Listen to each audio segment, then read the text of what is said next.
Bom dia, nono ano. Vamos começar, a nossa aula número 7 e vai ser uma revisão da matéria que foi dada agora para a prova.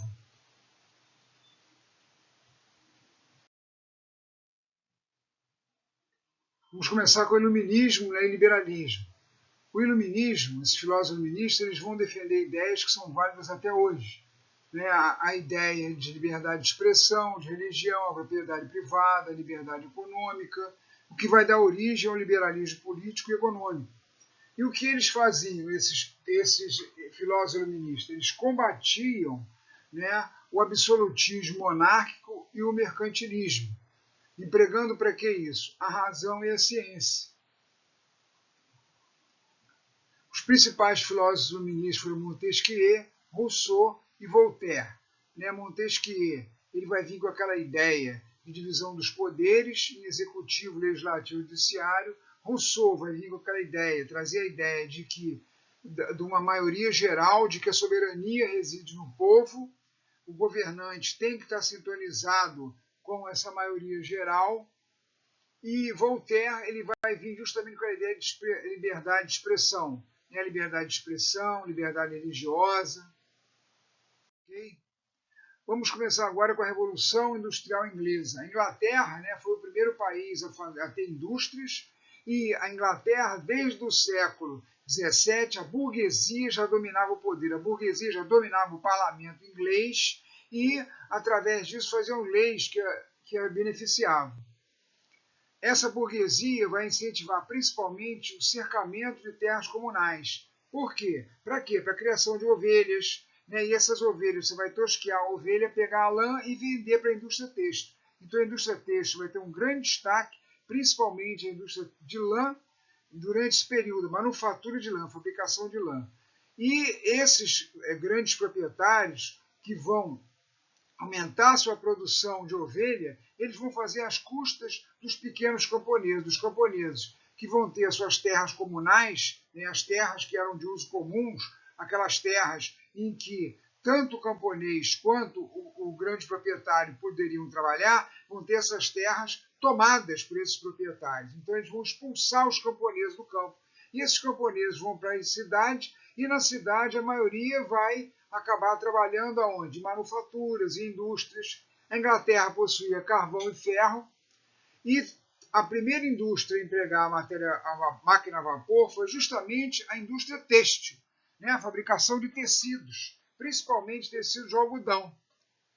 E nessas primeiras fábricas de 1800 até 1850, que vão começar a surgir uma grande quantidade de fábricas na Inglaterra, esses operários ganhavam péssimos salários, as fábricas tinham condições horríveis, ou seja, eram insalubres, eram péssimas para a saúde, e também os locais que os operários moravam eram insalubres, não tinha água encanada, não tinha esgoto, esgotamento sanitário, e o salário era péssimo também. Então as condições eram extremamente precárias. Além disso, o operário ele não conhecia todo aquele processo produtivo. Se o operário trabalhava numa fábrica de tecidos, ele não conhecia como se fabricava um tecido. Se era uma fábrica de roupa, ele não conhecia como se fabricava uma roupa. Ele só conhecia a parte dele. Se ele era um operário encarregado de fazer a pintura, ele só conhecia a pintura. Se ele era um operário da parte mecânica, ele só conhecia a parte mecânica.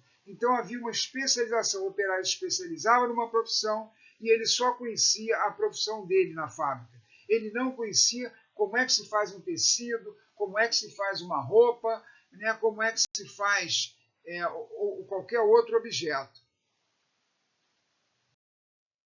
Bom, outra coisa que teve também uma grande influência do iluminismo foi a Revolução Francesa.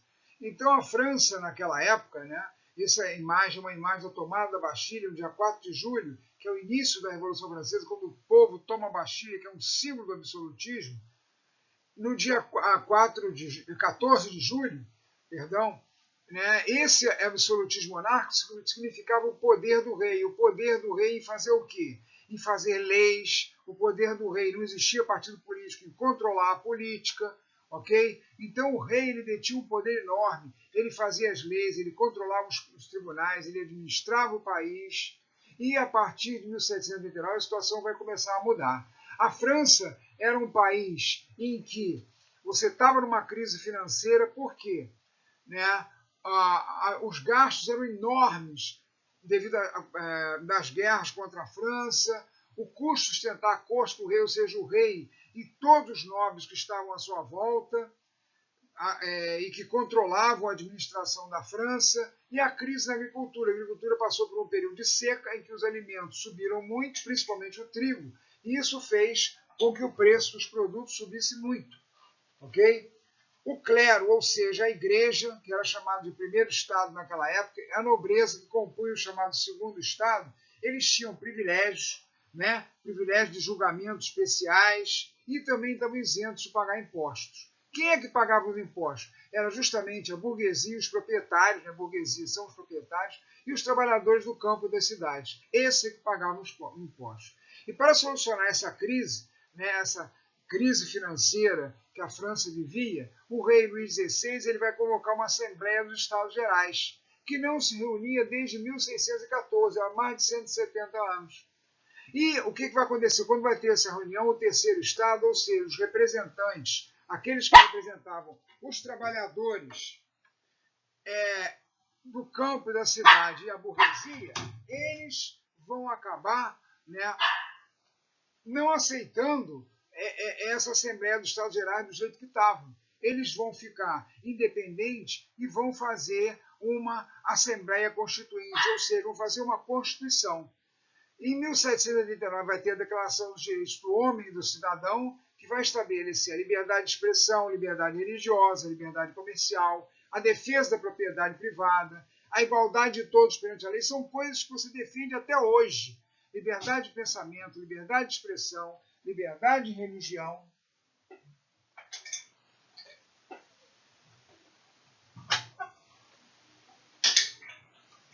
E são coisas que você defende até hoje.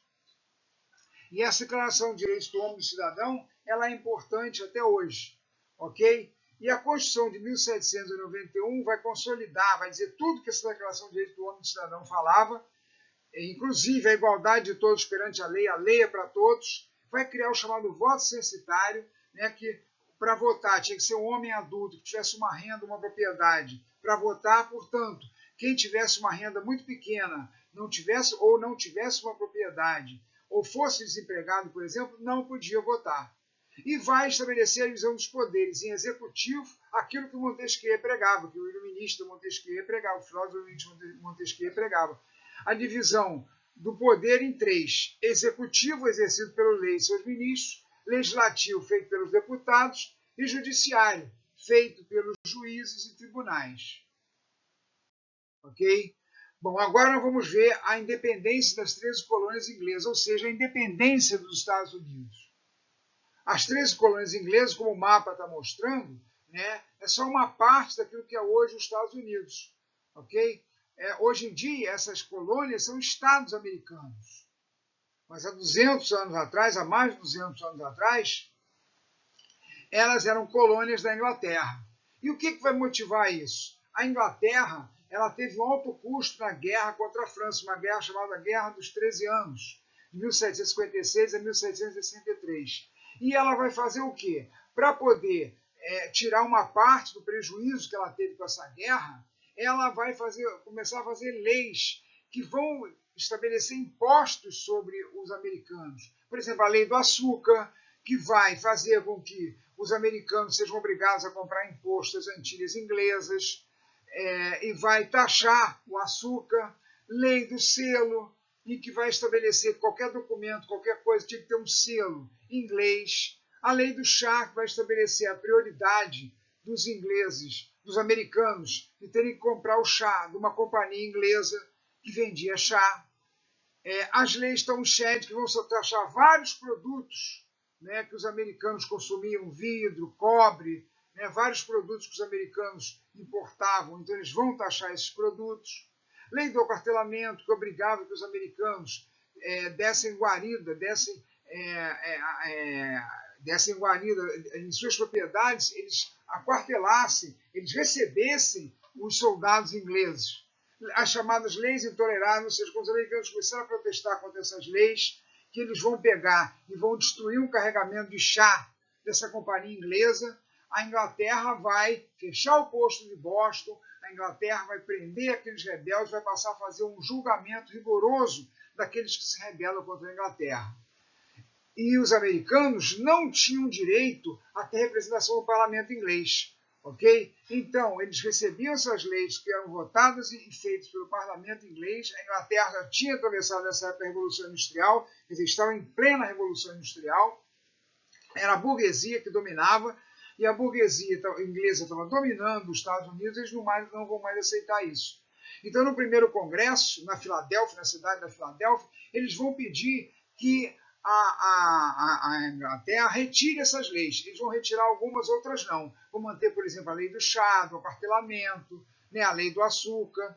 E aí o que vai acontecer? No segundo congresso da Filadélfia, em que a Inglaterra vai endurecer a repressão aos rebeldes americanos, eles vão fazer o quê? Declarar a independência dos Estados Unidos, vão colocar as tropas americanas sob o controle de Washington, George Washington. Eles vão acabar conseguindo essa independência depois de muita luta e vão fazer uma Constituição, a Constituição Americana em 1787, que é a mesma Constituição até hoje dos Estados Unidos, que sofre algumas emendas. Então ela vai estabelecer uma república federativa, ou seja, um presidencialista, você tem um presidente, que atualmente é o Joe Biden, uma divisão dos poderes em executivo, que é feito pelo presidente e seus ministros, para administrar o país, legislativo, que fazem as leis, que são os deputados e senadores, e o judiciário, que são os tribunais. Contudo, nessa época, a escravidão vai continuar a ser mantida nos Estados Unidos. Okay? Bom, agora vamos ver a independência do Haiti e da América Espanhola. Né? A América Espanhola estava dividida em vários reinos, vice-reinos e capitanias gerais. Foi assim que a Espanha dividiu a América Espanhola para poder controlar. Do México até, né, a região do Rio da Prata, a região onde hoje é a Argentina e o Chile. Enquanto que o Haiti é um país pequenininho, né, que era uma colônia inglesa, onde é hoje, lá em cima no mapa, onde está escrito a ilha de São Domingos. Né, tem a capitania de Cuba, a capitania geral de Cuba, e embaixo tem o Haiti. E qual foi o destaque do Haiti? Que ele vai pela primeira vez na história da América, né, do continente americano, você vai ter uma revolta de negros libertos, quilombolas, ou seja, escravos e mestiços que vão lutar contra a França, e eles vão, né, lutar também contra esses senhores latifundiários, esses escravocratas, e vão conseguir a sua independência. Ok? E a América Espanhola? Né? Por que a Espanha vai acabar se tornando independente? A América Espanhola vai acabar se tornando independente da Espanha. Né? Vários fatores. O monopólio comercial, que vale também para o caso das rebeliões aqui na América Portuguesa, rebeliões que você vai ter na América, no Brasil colonial. Né? Então, a aplicação do monopólio comercial, o aumento de impostos, a influência do iluminismo, aquela história da liberdade política, de pensamento, religião, né, da liberdade religiosa, da liberdade comercial. E aí essa liberdade ela vai agir justamente em cima da elite crioula. Quem é a elite crioula? Eram aqueles espanhóis que haviam nascido na América Espanhola, mas que o quê? Que apesar de serem ricos, serem proprietários de fazendas, proprietários de comércio, né, proprietários de minas, eles não podiam ocupar os altos cargos. Que altos cargos eram esses na América Espanhola? O cargo de vice-rei, o cargo de bispo da Igreja Católica, né, o cargo de capitão-geral, o cargo de comandante do exército aqui da América Espanhola.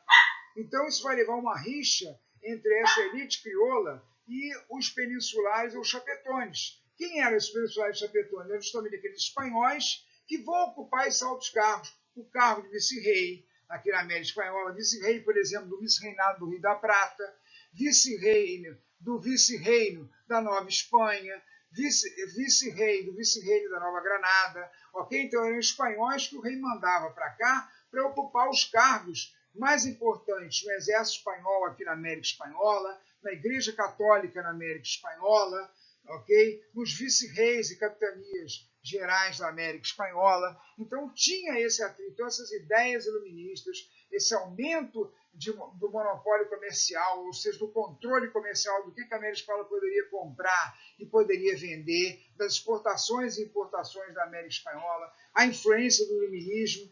E também vai ter uma coisa que vai ser importante: Napoleão vai desorganizar a Espanha. Ele vai tirar o rei espanhol Fernando VII e vai colocar no lugar dele quem? O seu irmão José Bonaparte no trono espanhol. E é lógico que as colônias aqui na América Espanhola não vão aceitar isso. Então todo esse caldeirão vai explodir e o quê?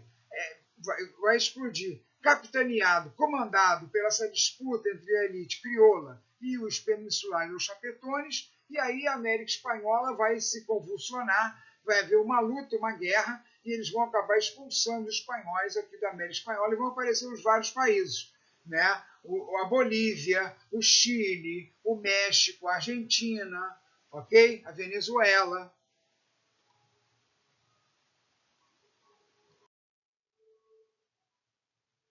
Agora vamos falar das rebeliões aqui no Brasil colonial, ok? Essas rebeliões vão ser influenciadas pelo iluminismo, aquela ideia de liberdade comercial, liberdade de pensamento, liberdade religiosa, igualdade de todos perante a lei, e vai ser influenciada, né, pela Revolução e Independência dos Estados Unidos e pela Revolução Francesa. A Revolução Francesa só não vai influenciar a Inconfidência Mineira.